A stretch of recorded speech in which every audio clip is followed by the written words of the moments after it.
Magandang umaga mga kaibigan, magsisimula tayo sa mga nagbabagang balita. Tinarget kagabi sa Bandar Abbas, Iran si Alireza Tangsiri, komandante ng hukbong dagat ng Revolusyonaryong Gwardiya. Sabi ng mataas na opisyal ng Israel, si Tangsiri ang direktang nag-utos magsara ng Strait of Hormuz. Nabisuhan ako na ang mga senior leader niya, kabilang ang mga pinuno ng intelihensya at operasyon ay nasa isang lihim na Naval Command Center. Ayon sa isang mataas na opisyal ng Israel, kasalukuyang sinusuri pa ang pinsala na pag-atake, ngunit naniniwala silang napatay siya roon. Targeted na pag-atake ito ayon sa intelihensya ng ETS, Iowa at Israel. Ayon sa pinagmumulan, pinapakita nito ang husay ng Iowa at Israel sa paggamit ng intelihensya para mapasok ang pamunuan ng Revolusyonaryong Gwardiya. Habang sinasabi ni Pangulong Trump na gusto ng Iran ng kasunduan, tinanggihan ng mga opisyal sa Tehran ang tigil putukan na alok ng Washington ayon sa Iranian state media.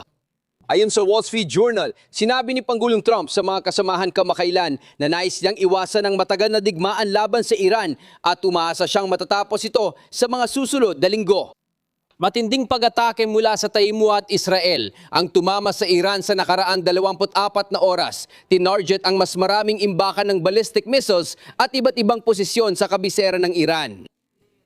Narito ang video mula sa Iranian Red Crescent. May sinabi si Pangulong Trump nitong Miyerkules ukol sa operasyon.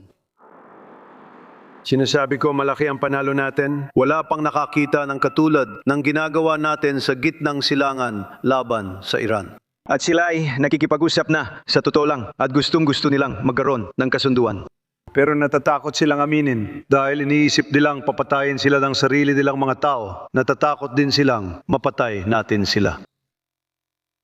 Walang ibang pinuno ng Estado na mas ayaw sa posisyong ito kaysa sa leader ng Iran.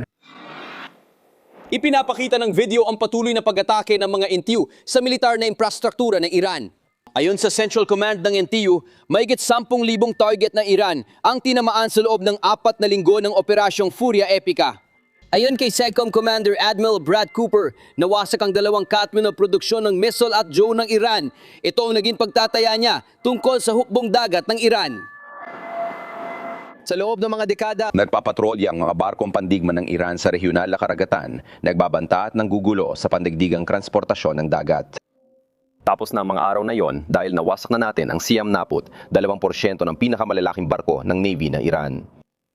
Hindi na sila naglalayag at ayon sa aking pagsusuri, nawala na nilang kakayahang maprojekto ng kapangyarihan at impluwensyang pandagat sa rehiyon at buong mundo. patuloy ang mga Iranian sa kanilang mga pag-atake gamit ang ballistic missiles laban sa Israel. Nagpakawala sila ng 7 magkakaiwalay na salbo mula kaninang umaga. Makikita mo ito sa video na ito. Hinahabol ng mga Israeli ang mga posisyon ng paglulunsad. Sinasabi nilang mahigit 100 at 50 launcher pa ang nananatili. Mayroon tayong ilang mga larawan ng mga naging resulta ng pagsabog na yun doon. Pero pati na rin dito sa Israel. Matapos ang isa pang pag-atake gamit ang cluster munition laban sa sibilyang populasyon, ito ay malapit lang sa paligid ng lungsod ng Tel Aviv. 6 ang nasugatan dito na muntik ng mamatay, munisyong fragmentasyon. Todd Carley, urgenteng balita, namatay ang hepe ng hukbong dagat ng Revolusyonaryong Gwardiya ng Iran sa isang night attack ng pinagsamang operasyon ng intelihensya ng Ebiswa at Israel. Salamat, Trey Engst. Tatawagin natin si Steve Yates, dating Deputy National Security Advisor ni Vice Presidente Cheney. Steve, salamat sa pagpunta at pakikipag-usap tungkol dito. Narinig mo ba ang ulat ni Trey kanina? Gusto kong talakayin ang pahayag ni Trump na nais ng Iran ng kasunduan. Papasok na tayo sa ika-4 na linggo at naririnig mo tinatanggihan ng Iran ang mga kasunduan. Ano ang ibig sabihin nito sa iyo? So totoo lang, parang ang tagal ng 4 na linggo kapag araw-araw natin iniisip ang balita. Ang diplomatiko mang usapan ay mabagal, pero ang malaking operasyong militar ay mabilis. Para sa akin, nagpapakita ito na malinaw na nakikipag-usap si Pangulong Trump sa ilang tao sa Iran. Wala tayong pribilehiyong malaman kung sino sila at maaaring malagay sa panganib ang kanilang buhay kapag nakilala sila.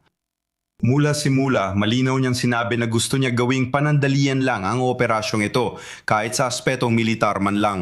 Sa tingin ko, bababa ang tensyon sa malapit na hinaharap, pero kakailanganin pa rin ang magkasanib na operasyon para pamahalaan ang sitwasyon. Pero hindi na sa ganito katinding bilis para sa Estados Unidos. Sa militar, hindi na rin natin maihiling ang mas magaling pang pagganap ng sandatahan lakas. Ang pagsasama at paghahati ng gawain kasama ang kaalyadong Israel ay aaralin at malamang kainggitan ng iba pang kaalyado. Oo, sabi mo kailangan pa rin ng presensya militar kahit may kasunduan na. Gaano katagal yon? Sa tingin ko, depende yon sa mga kondisyon at naniniwala ko nilinaw din ni Pangulong Trump sa prosesong ito na mag-aalok siya ng mga insentibo. Maglalagay din ng pressure para matiyak na ang mga kaalyadong may interes ay gaganap ng particular na papel. Marami pang ibang makapangyariang bansa ang maaaring gawin para matiyak ang ligtas na pagdaan ng mga sasakyan dagat. Marami pang maaaring gawin ng ibang makapangyariang bansa para matiyak ang kapayapaan. Simula ngayon, maaaring kailanganin natin ang internasyonal na puwersa para mapanatili ang kapayapaan. May tagasuri at pangarib ng paglaganap sa mga pasilidad ng nuclear na misil at sa mga matitirang pasilidad ng misil, kaya malinaw na may mga gawain pang dapat gawin. Inuturing ko itong pagpapanatili, hindi mataas na intensidad na operasyon, pero may mga gawain pa rin kailangang gawin at dapat ding akuin ng iba ang pasaning yon. Kasi nung umini si Trump ng $200 billion noong nakaraang linggo, napaisip talaga ang marami kung hanggang kailan ito magtatagal. Gusto kong patugtugin ang bahagi ng audio na galing kay White House spokesperson Caroline Leavitt. Nangako siya na magpapakawalan ng impyerno laban sa rehimen ng Iran kung tatanggihan ang kasunduang pangkapayapaan. Pakinggan ito. Seryoso si Pangulong Trump at handang pakawalan ng impyerno. Dapat hindi na magkamali ng kalkula ang Iran. Dahil sa huling kalkulasyon nilang mali, nawala ang kanilang mga leader, hukbong dagat, hukbong himpapawid at sistema ng depensa sa himpapawid. Anumang karahasan mula ngayon ay dahil sa pagtanggi ng rehimen ng Iran na tanggapin ang pagkatalo at makipagkasundo. Ano ang reaksyon mo tungkol dito? Sa tingin ko may dagdag itong kabutihan dahil totoo naman, si Pangulong Trump taliwas sa iniisip ng kanyang mga kritiko ay naging medyo mahinahon sa kampanyang militar na ito. Kahit paano ay nagdulot ng matinding pinsala sa mga target na militar. Sa ganap na digmaan, tulad ng mga malalaking digmaan noon, target ang mga sibilyang infrastruktura at enerhiya para maputol ang gasolina at mapatigil ang makina ng digmaan. Nagpigil siya sa pag-attack sa karamihan ng infrastruktura para mapadali ang muling pagtatayo at pagbangon ng ekonomiya ng Iran matapos ang digmaan. Siguro kapag nagkaroon ng ibang pamahalaan. Kaya tingin ko kung hindi nila ito makita bilang huli at pinakamainam na pag-asa para magkasundo at mabawasan ang tensyon.